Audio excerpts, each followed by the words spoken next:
So today's presentation is on patron empowerment at Seton Hall University. I'm not going to read every slide verbatim.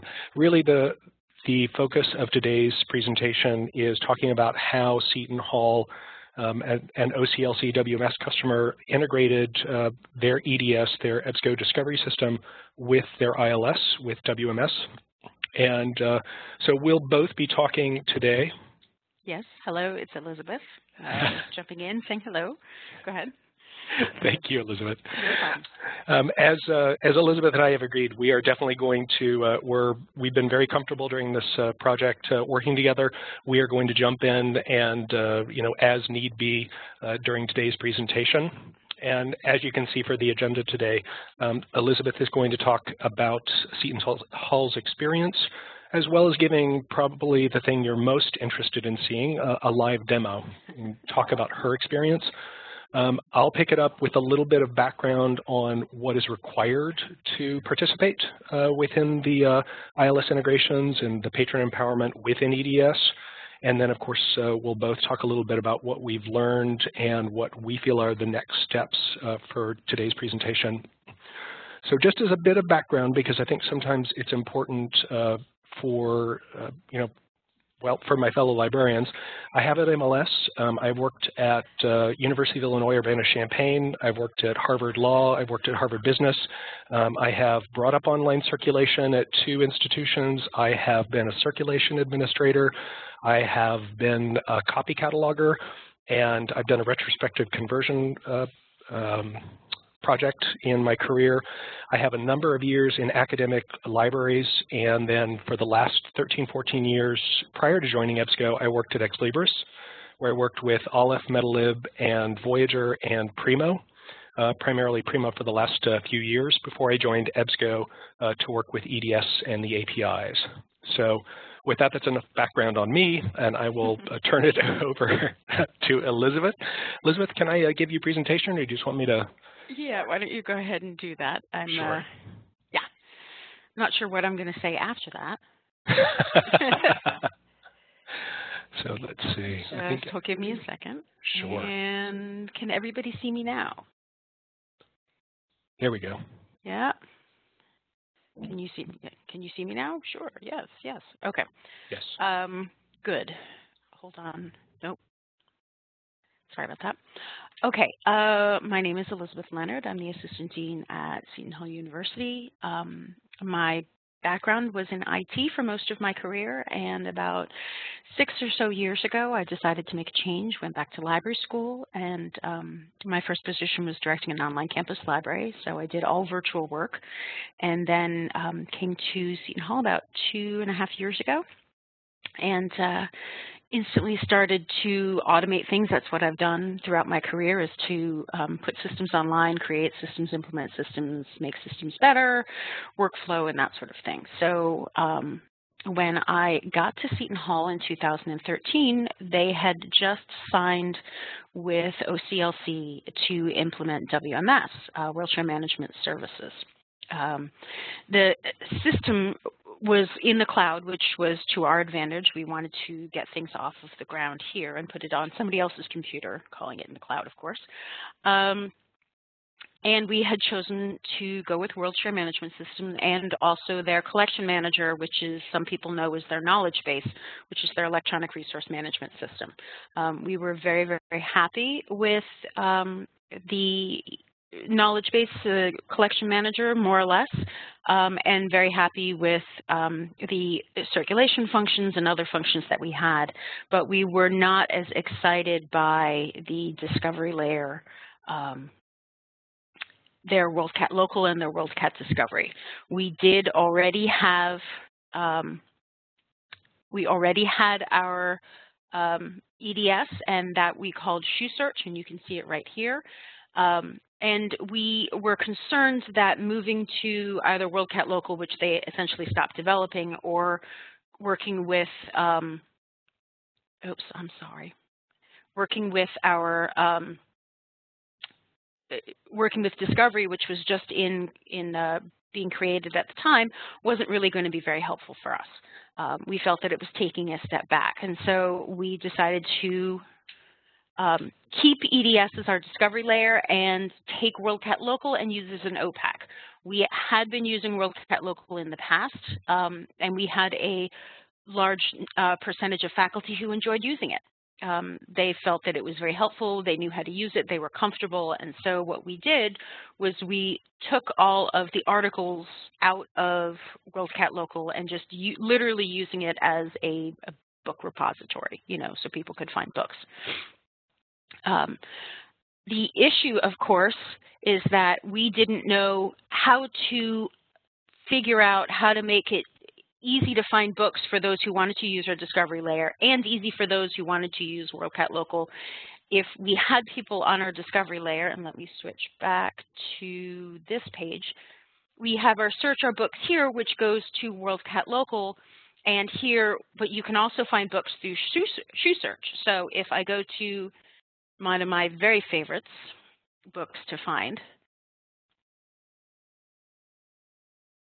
I can find the books here, and this is kind of a sneak peek of what I'm going to be talking about in a little bit, but if I wanted to put a hold on a book before I had this integration, I would say, okay, I want this particular book. Then I would have to go back here, go to search books, find the book, go into WorldCat Local, sign into WorldCat Local, and then place the holds. And we thought that that was asking a lot for our population to do. So our decision had been to combine them, to put them all together and take the patron functionality and the various functionalities that we felt were most helpful from WorldCat Local and integrate them into EDS. And we were very lucky because EBSCO had wanted to do this for some time, and OCLC was also actively supportive of the integration. They were really, really good, and I was very impressed with how much they worked with us, both myself and EBSCO, to make this possible. So our first hurdle that we needed to get through was to do a data dump from our prior ILS and then reconfigure to pull all of those MARC records out. The mapping was challenging and difficult, and we didn't just have a live stream, just didn't seem to be possible. So what we ended up doing was we did a data dump. We FTP'd the records over from OCLC to EBSCO. And then a single data dump file where they populated the collection. And then every day now, they send 3 files. OCLC has automated the entire process for us. So they automatically send an automated 3 files, one, any adds, so any items that we cataloged the day before, any changes, so if we changed the local holding record or we changed the barcode or we changed something about it, those would also go, and any items that we withdrew from the collection or we weeded. And those are 3 separate files, and they go every single day at the same time every day. Now I'm going to switch back to my live presentation. And we also have RTAC. And our RTAC system is our real-time access. So what this shows you is that if I have an item and I'm looking for a book in the catalog, I can see where it is, this is my shelf location, the call number, and whether or not it's even on the shelf. So I say, okay, I don't have this one, but here's one that I do. Or here's another one, oh, this is on my reserves, I know where to get that. So I know exactly where to go. It's integrated into EDS, which makes it very simple, and they don't have to, again, go find it here, then switch over to WorldCat Local, look it up, or place holds. Additionally, if I want to place a hold here, we've integrated the place hold button, which you can see right here. If all I have to do is sign in, and we use Shibboleth, so this is our Shibboleth login, which is linked, as you can see, is linked to WMS directly.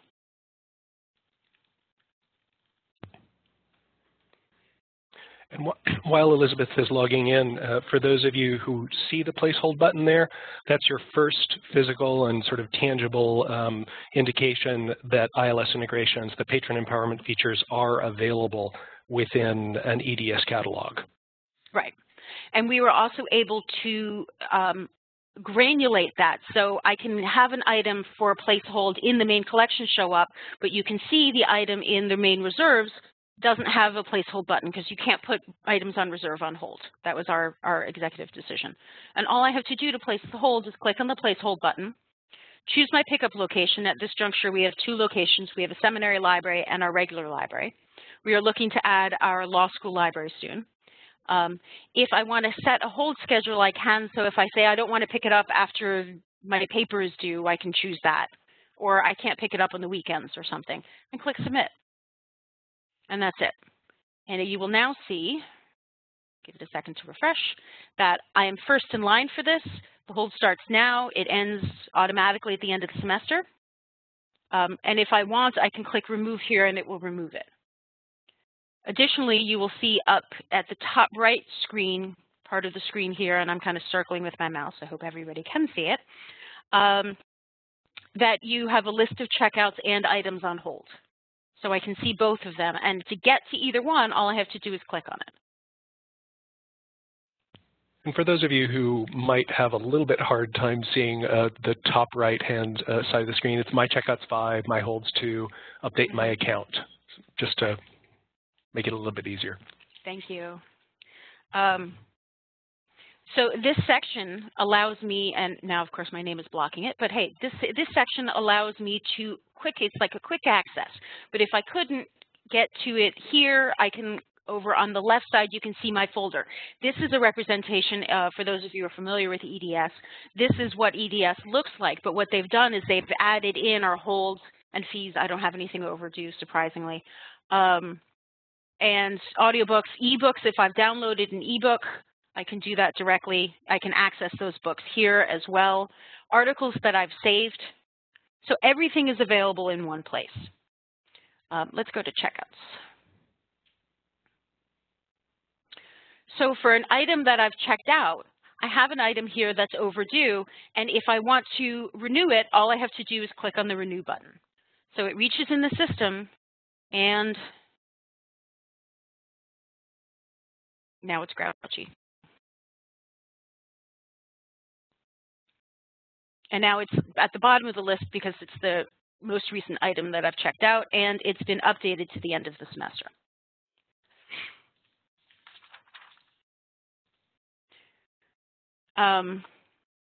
We don't have fees or fines at the moment, and that the reason why we don't have that is that OCLC's API isn't ready to reach out and work with our financial systems. But I did, this RTAC page down, patron functionality, checkouts you can see, and these will be, because we wanted you to have screenshots of what it was that I was showing during the live demo. We've included these in here.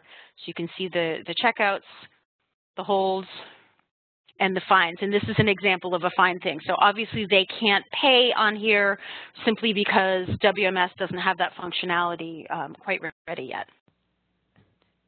And now I'm going to turn it back to you, Mark. Okay, great. Thank you. Thank you. So let me share my screen. Back into the PowerPoint.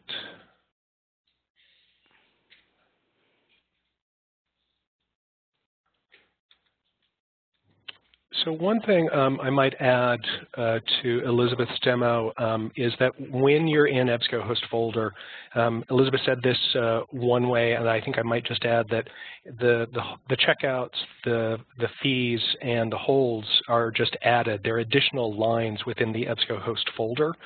And so it's an experience, a user experience that any EDS user will be pretty comfortable with. We're basically doing a Boolean and adding a few new elements to the full list within the EBSCO host folder and EDS.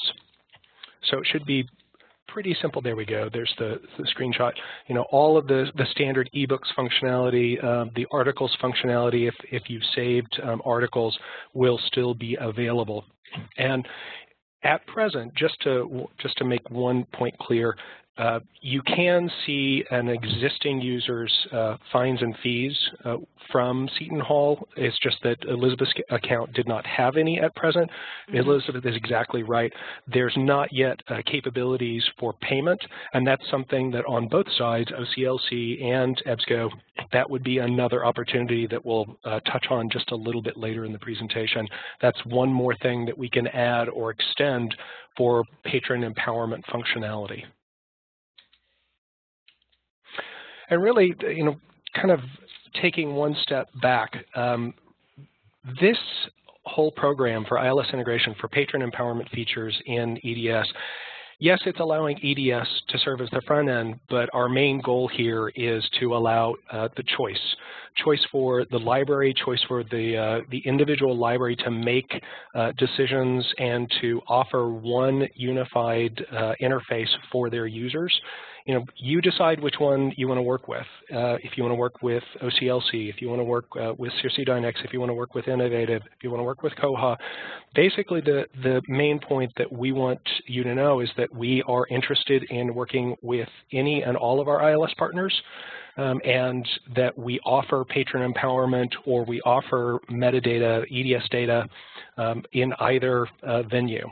You can use a discovery system and use EDS API to get the EBSCO content within that user interface, or you can use EDS and we can work with the ILS integration program and make sure that patron empowerment features against your ILS is surfaced within EDS. And there are really two pieces that this helps with, and there are two goals that I've heard for the past 15 years working with vendors, and the 15 years before that when I was working at academic libraries. The real question oftentimes is, how do we log in? How do we gain access to licensed content? How do we gain access to books? How do we do that simultaneously? I mean, really the mutual goal that we have all had as librarians and system administrators, system librarians, circulation and reference staff, research staff, is allowing users the best and the most efficient access to licensed metadata as well as the local library catalog. And so what we hope is that allowing EDS to serve as a front end would simplify the login process. It also will hopefully simplify linking, and that's one of the things that we've been taking a look at. Now, from my perspective, obviously I work at EBSCO, and I'm rather fond of EDS and very excited about some of the functionality that we can offer. Without going through a link resolver, if we have access in EDS, you can use the PDF link, you can use the HTML link, and go direct from EDS very simply, very quickly. If you're using another interface, you have lots of options there too. It's really all about your choice, what works best for the content you have, what works best for your population of researchers. So I'm going to talk in the next 2 or 3 slides about the implementation process for ILS integrations, for patron empowerment, both when you're working with ILS partners. So if you work at a library, if we are going to work with your vendor, your ILS vendor, what do they need to do? What do they need to support? And basically the requirements are pretty straightforward. One, we have to have a mutually supported authentication or authorization protocol or system, SAML, SHIB, single sign-on, SSO. At present, we do support SSO by virtue of supporting both SAML and or Shibboleth. And we are in process at this point with supporting OAuth 2 for external authorization. This is the kind of authorization that Facebook and a lot of social media platforms where the concept of, can I use my Facebook login? Can I basically reach out to another system and get an okay that I am that user and that it's okay to operate on my behalf in a second interface?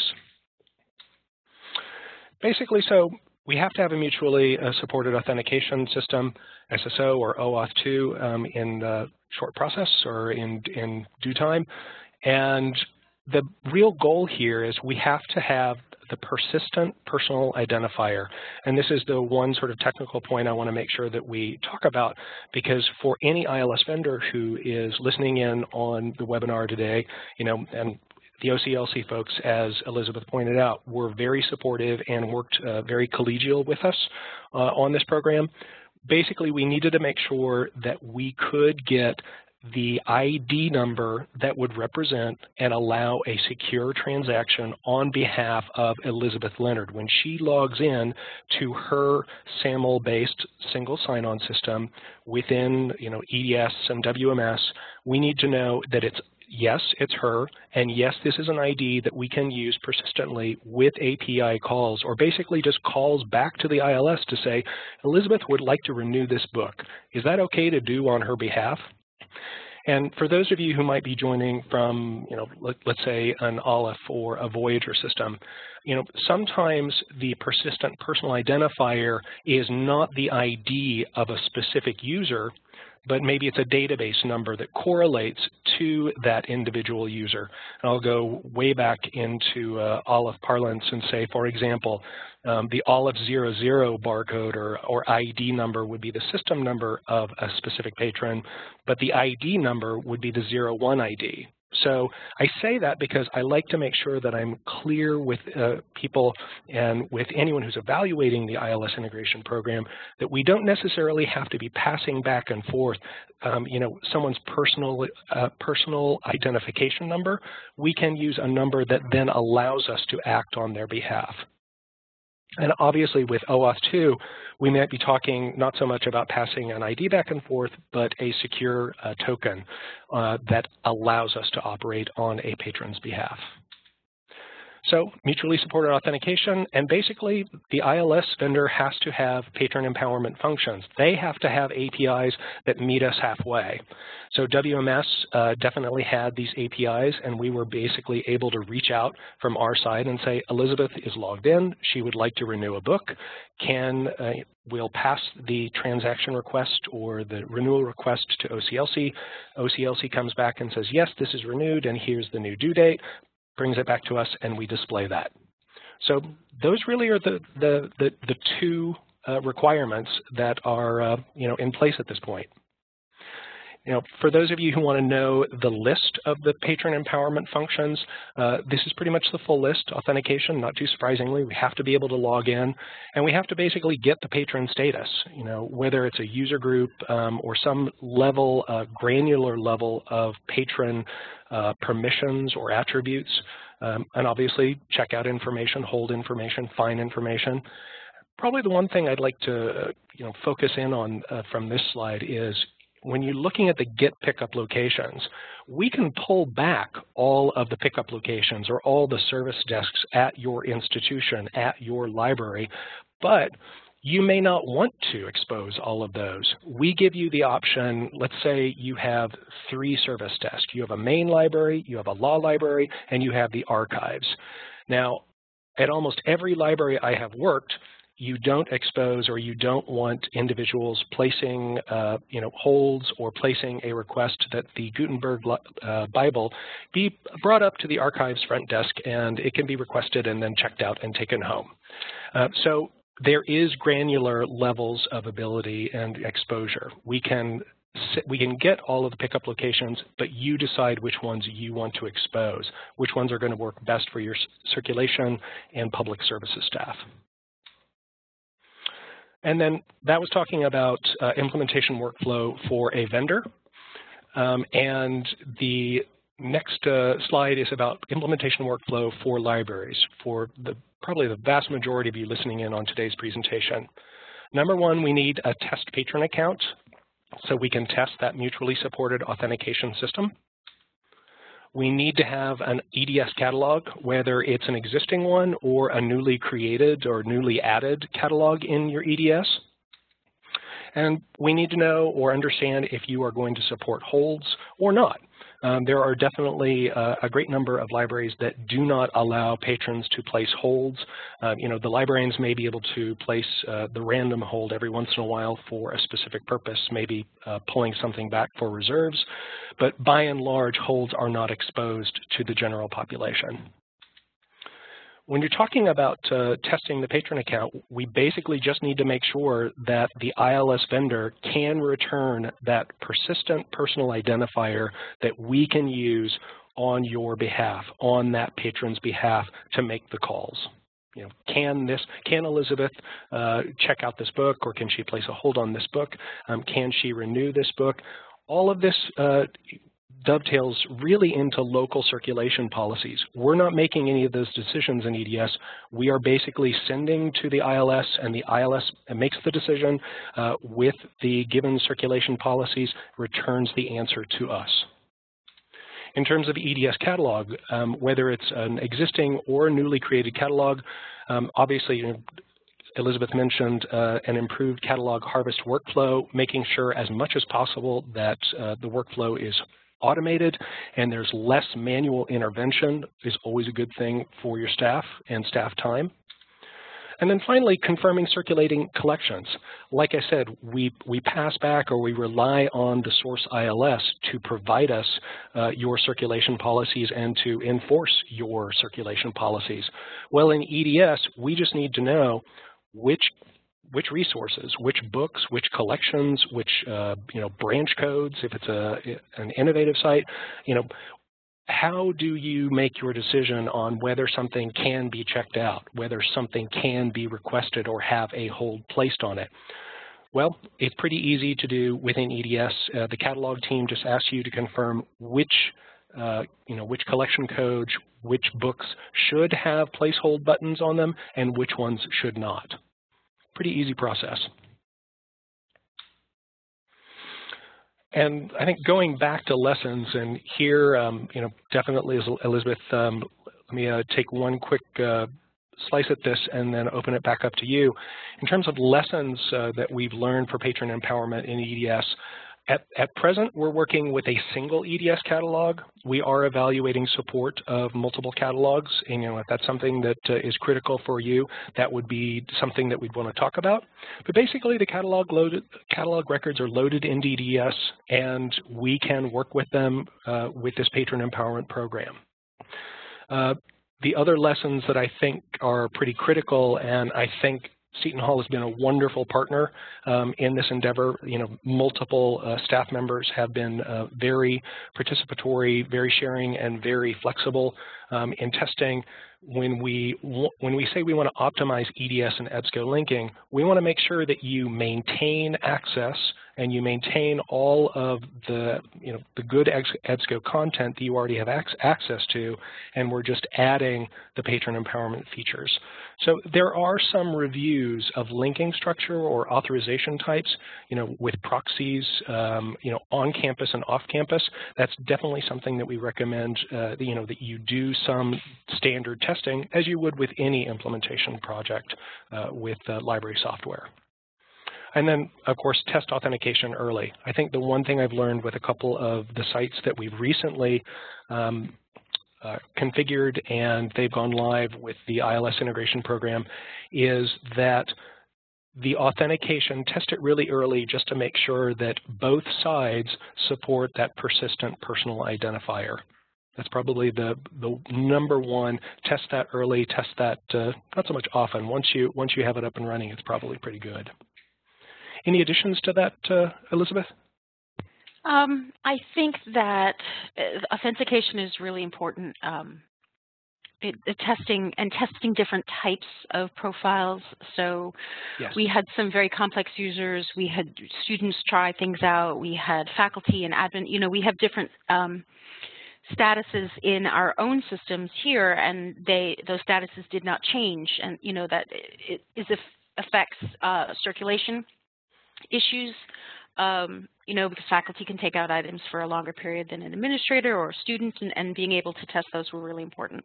I think one of the things that was most valuable for us was having the more complex and less complex users. And as Mark mentioned, we did have a number of faculty here who were very facile with technology and were very happy to test. And we had some who were not facile with technology and happy to test, and we were able to see that those users used EDS in vastly different ways. And so our more complex users were able to find problems that we would never have found if we just tried one or two faculty, say. We had somebody who had multiple shared folders and accounts, and that created problems when we created this ILS, which took us a little bit to sort out, but which we would never have found otherwise. And so we would have lost patrons, because patrons have a tendency to just go and complain. They don't actually try to solve problems. You know, that's pretty much standard IT knowledge. You know, and so we were able to head off issues at the past that may have resulted in a lack of buy-in by our end users. Yeah, I would very much agree with that. I think, and one of the things that's, I think, on the next slide, when we're talking about next steps, I think number 2, I don't have them numbered, I just have them bulleted, but improving user experience for off-campus patrons. I think there's a real opportunity here for OCLC and EBSCO to work cooperatively and collegially on sort of easy proxy and WMS login systems, and sort of when we say SSO and proxying, that we both test for and we both make absolutely certain that off-campus users' experience is easy and valid, and that there's no hiccups. There are definitely some places where easy proxy and WMS, like it's not 100% Venn diagram, but that's something that we're already talking about with OCLC. For the use cases where that's going to be an issue, that's definitely going to be one of the areas that we want to work with OCLC on improving that.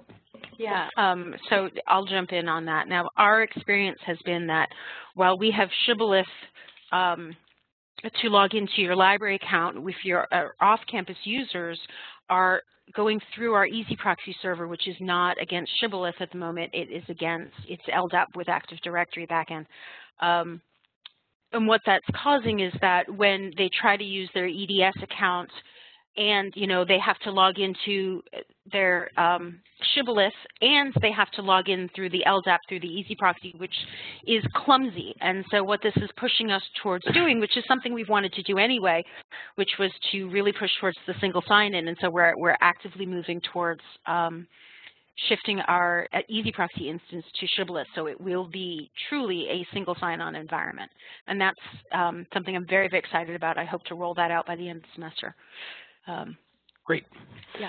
And one thing I will expose, I mentioned earlier that the Patron Empowerment Program, the ILS integration that we're talking about today, both with Seton Hall and any number, there's probably about 10 OCLC sites who are working with the ILS integration program at this point in time. And one of the things that we have on our event horizon is dealing with and understanding and allowing better user experience with temporary records, those ILL items, whether they be ILL or relay or some sort of consortial or regional sharing program.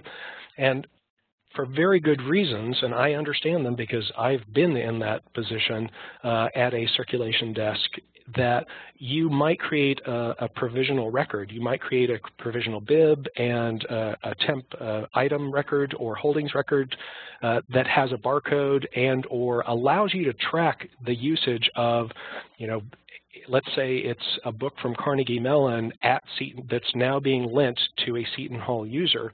Well, that's a temporary item. You're not entering into your catalog. So that's one of the elements that we're looking at to improve the user experience for those temporary records that you may not be loading into EDS. Right. So that's definitely something that we're looking at. Yeah, so the issue is that obviously when we all create temp records, it's not being indexed into the catalog in the same way. So when the catalog gets sent to EBSCO in order to be loaded up and all of the records, and it reaches out, when it reaches out to see the checkout items, it doesn't find this temp record. It can't match it up with anything real, and so it shows that there's an item checked out, but it has no information for it. And that's right. Something that we're actively working with OCLC to try to find a workaround to be able to map directly to those temp records. Sort of maybe a step one would be to make them read-only and just to display, if we can pull back the information and display it there. Yeah. Exactly. Well, so, yeah, right. Yeah. Anyway. the next, I think you already mentioned, the pay fines online. That is a future goal, and that's something that we'll be taking a look at as that functionality comes online on both sides. And probably just overall, some level of customization and, like what customization is absolutely necessary. And Elizabeth, I'll let you, I can't remember the exact use case in terms of you improving login workflow. Yeah, so one of the things that we have is if I try to download an ebook in EDS and I have not yet logged in, it pops up and says, please log in first, but it doesn't redirect me straight to the login. And that's something we'd put that aside as okay, it functions, but not quite as well as we would like because we were focusing on other functionality that we didn't feel worked as well. So my goal is, sure. if you click on download the ebook and you haven't logged in, that it should redirect straight to the shibboleth or to, wherever you are, to on campus or off campus, to be able to log in to authenticate first for that. And the good news is that if you are if you're in EDS and you select a place hold button and you have not yet logged in, let me just see if I have let's see. So let's go back to. See, there's my LDAP. I'm off campus. So let me try this. Nope. You can switch to me and tell me what to do if you prefer. Sure. I'm going to stop sharing and give you a presentation. So I think you're actually logged in, so this may not be perfect, but I was just going to say if you can show just a placehold button. So if you are not logged in, one of the pieces of feedback that was really useful and interest in terms of iterative process improvement and iterative user experience improvement, for any item on the screen, so racism and Harper Lee's To Kill a Mockingbird. So I am logged in. Do you want me to close and reopen? No, okay. That's fine. So if you... Mark, we lost you. Or maybe you lost me. No, I think I hit my mute button by mistake on my headset. So if you were to select the placehold button and you're not logged in, this is pretty much an equivalent workflow. What it would do is it would send you to the shibboleth or the SSO login and allow that. So that was actually one place that we did improve the workflow, and that's the kind of thing that we're just looking to extend to other elements and other workflows. Exactly. And when we had the ebooks as well, if you're not logged in, there's a pop-up that says log in. Now I'm logged in, of course, so it just instantly directs towards check it out and download. Exactly. But before it said, don't download, go log in and then come back. So we'd rather cut out those steps. Exactly. Yes. So. Do you want it back? Yeah. You don't have it. Remember, I took it. It's all you again. Thank you. You're welcome. So in terms of sharing my screen and going back to the PowerPoint, this really just leads us to the final slide, questions. And opening it up, Rachel, I think you may have received some questions during the presentation. Indeed, we have, and thank you so much for that, Elizabeth and Mark. Very interesting. So actually, we've had a number of questions come in already, and I'll just start moderating them, and Mark and Elizabeth, you can answer. So this one comes from Mike. So we use LDAP authentication with WMS with unique ID at source. Is that SSO authentication currently supported? That's a Mark question. Yeah, I'm going to say at this point it is not, unless there is a SHIB or SAML sort of overlay on that. If you have WMS and there's SAML or SHIB, I mean, there are definitely options. EBSCO offers ping identity. If you're not, I don't know, if you're a WMS site, I'm assuming that the Windows Identity Federation SAML is available to you. If you're coming in from a non-WMS or non-OCLC ILS, and you have LDAP or lightweight. I'm not going to remember the exact authentication protocol. I can't remember what the D is, a directory. So if you have LDAP but you do not have SAML or SHIB, there's not yet SSO. At this point in time, EDS does not support LDAP or Active Directory, but it's something we could consider in the long term. But we're trying to go with the most robust authentication protocols, that will allow a really clear and easy user experience. Yeah, WMS does support LDAP, CAS, Shibboleth. So those are definitely of interest, I'm sure, to many. And I think one of the things that might be of interest to some sites, particularly if you have CAS or LDAP, is that if we're already going to support OAuth 2, there is some facility, there is some possibility down the road that OAuth, if there's some OAuth potential there for OAuth to use a CAS or an LDAP or an Active Directory as the identity store. So I would say don't give up hope, and let's talk about it. Great, thanks to you both. So Mike also, he has another question. Our library faculty uses the MARC record view in WMS Discovery. Is that functional there in EDS now? That's a good question. I don't actually know the answer to that. Let me switch to something that might have. Yeah. Do you want to? No, yeah. Okay. Yeah, we could ask another question and I can take a peek. Yeah, I'll give you a presentation. Great. I'll give you presentation rights while we get another question on queue. Okay. Excellent. And then this one comes from Laura. Hi, Elizabeth. How will this work when WorldCat Local and First Search is replaced by WorldCat Discovery? We currently subscribe to EDS and use WorldCat Discovery as a catalog only. Okay, so I don't think it's going to change. Hold on, let me give you all a peek. I don't see that that's changing. We will switch when WorldCat Local is sundowned or sunsetted or killed off or whatever you want to call it. We would switch to Discovery doing the same thing, but there is no end date for that. And I believe they've scaled back the end date for First Search as well. But it would continue to work the same way because since you're WMS, I'll switch into their parlance. We are simply removing worldcat.org and all of the databases from the config files or from the config system. So all it is it loads in books and ebooks. So we can configure that the exact same way with Discovery. Does that answer the question? I think so. Thank you, Elizabeth. You're welcome. And I am not seeing a, wait, MARC record right there. There you go. Yeah, it was a snake, it would have bit me. Well, that wasn't particularly helpful, was it?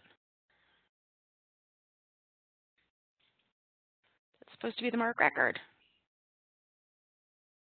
If you click on Retrieve Catalog Item, it goes straight into WorldCat Local, and then you could turn on the MARC record as well. There you go. So, yeah, we put that in when we were concerned about RTAC. Never took it out. Obviously, it's a good thing. Great. Thank you. You're welcome. So I'll go ahead and then we can go on to the next question. And this one is from Bruno. Do you use NCIP for the patron function? NCIP. Do you want to take this or should I? At present, no, we're not using NCIP. We are using direct API calls. So we want to make sure that, at this point in time, our first and foremost effort is to work with fully functional APIs between an ILS vendor and EDS. And so we are trying to avoid screen scraping. We are trying to avoid NCIP and sort of a hybrid approach and going with direct API calls whenever and wherever is possible. So I will add in that we've had some direct experience with using NCIP. As those of you who are listening may or may not know, NCIP is a protocol that OCLC uses, and very few other people use it as well. What most people use is Z39.50 or Z39.50, as I believe Mark calls it. Our major consortia, PALC, uses Z39.50 as well. And so what we had to do in order to create a link between the two catalogs to set up our EasyBorrow system was to have the two companies sit down and actually create a connector. So it is possible to do that, to be able to map the calls from one style to the calls from the other protocol. It was a lot of work, mostly getting them to sit down and actually talk to each other and agree on a timeline and who was going to do what. But it's quite possible. So. Great, thank you. And Paige Johnson asks, are you happy with the searching in EBSCO Discovery Service versus WMS Discovery? Yes. One of the reasons we didn't want to give up EDS was because we felt that the searches were a little bit better. We felt that EDS found more of our items, and one of the things that, in the way that we wanted them findable, we wanted to be able to do subject heading searching, which Discovery didn't have, and still has something. They've added in something, but it's really not subject heading searching the way we wanted. Another of our big concerns with Discovery is that it uses Ferber, which essentially takes like and similar records. They're supposed to be the same. They're supposed to be different editions and formats of the same record, but sometimes other things get tossed in, and flattens it down to a single record. So if I go in to and I do my usual search,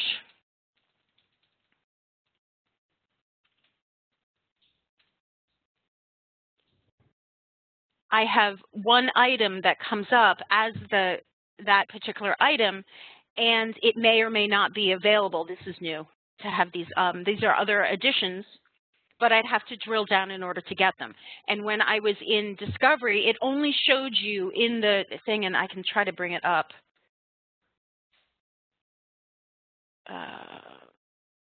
I don't use it, so it's almost never here. Hold on.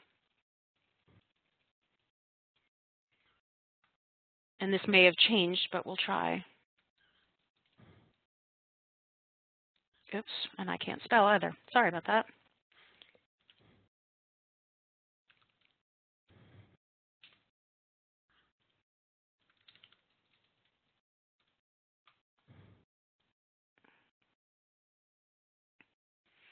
What our concern was here that, look, you only have one of To Kill a Mockingbird.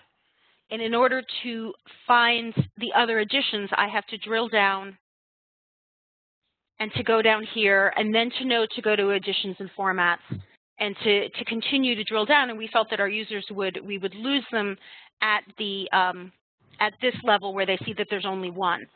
Whereas if I do that same search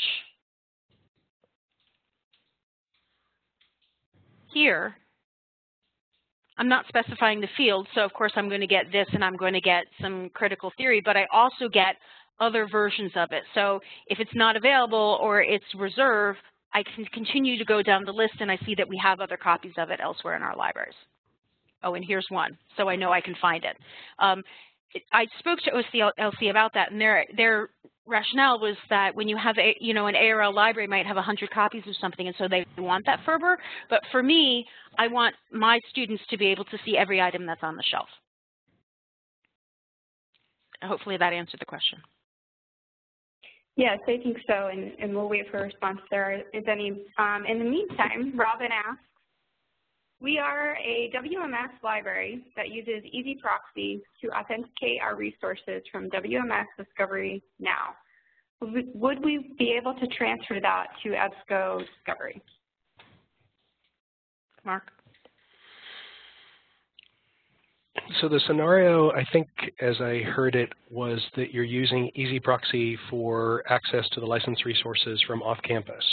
So if you're in EDS, for example, and correct me if I'm missing something in that scenario, if you're in EDS, you're probably using something like auth type IP, UID, and you're essentially allowing the proxy server to do the heavy lifting of, are you in network, are you in-house, or in library, or are you out?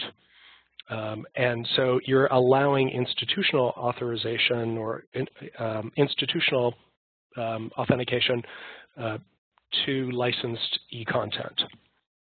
And that's one piece of the puzzle. When you're talking about adding the patron empowerment features, you're not only talking about, yes, I am an affiliate of Seton Hall, or yes, I am an affiliate of this WMS and this campus, this university or college. You're adding that I want to place a hold on my own behalf. And so it's that SSO and that personalization option where the individual user comes into play.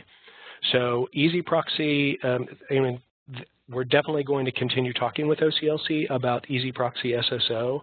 And as Elizabeth has indicated, I think there's already discussions on OCLC, EBSCO, and Seton Hall, for example, talking about the Easy Proxy server being integrated fully within the Windows Identity Federation within the SSO. So I think the answer to your question is that's one piece of the puzzle, but it doesn't get everything, not yet. Thank you, Mark. So it looks like that was the last question that's come in as of now. And I wanted just to take a moment to remind everyone that this has been recorded and it will be sent out to all registrants on Friday. A link to the recording will also be placed on our blog at discovery.ebsco.com/pulse, and I'll send that link out to all participants via the chat. And I'm going to leave it to Mark and Elizabeth. If you guys want to cover anything else in the last couple minutes, we can do that, or we can go ahead and wrap up. I don't have anything. I think if we can just go back to the presentation one last time, Elizabeth, and go to that last slide. I just want to make sure, you'll see this in the presentation, you'll see this in the recording. There are our titles, our emails, but really the one thing I wanted to point out, I know Elizabeth is a great resource. Definitely pick me occasionally as well. Don't just talk to Elizabeth. I am very happy to field some questions and hopefully help some of you out as well. Tim Lull here at EBSCO has also identified himself as yet another resource. And then, of course, you have your local EBSCO and your local OCLC sales rep. Your customer account rep, both for OCLC and other systems. Obviously, we've been working very well and very collegial with OCLC, and we hope to continue that. We plan to continue that. And on Seton Hall and any number of WMS sites' behalf. And we are already talking with other ILS vendors. You can already see that by virtue of we're adding support for OAuth too, and that is going to extend the possibilities and the number of ILS vendors that we can work with. So we're looking forward to questions and getting contacted. I'll say that particularly for myself. Elizabeth's a great resource, but definitely share the wealth, share the love with me as well. Share the love, right? And Tim has been great. He's really easy to work with as well. So with that, thank you so much, Elizabeth, all of your colleagues at Seton Hall, and thanks to everyone online who's participated and spent some of your afternoon with us. Yes, thank you, and it's been a real pleasure, genuinely. You as well, absolutely. Okay. Thanks. Thanks, Rachel. Great, thanks everyone.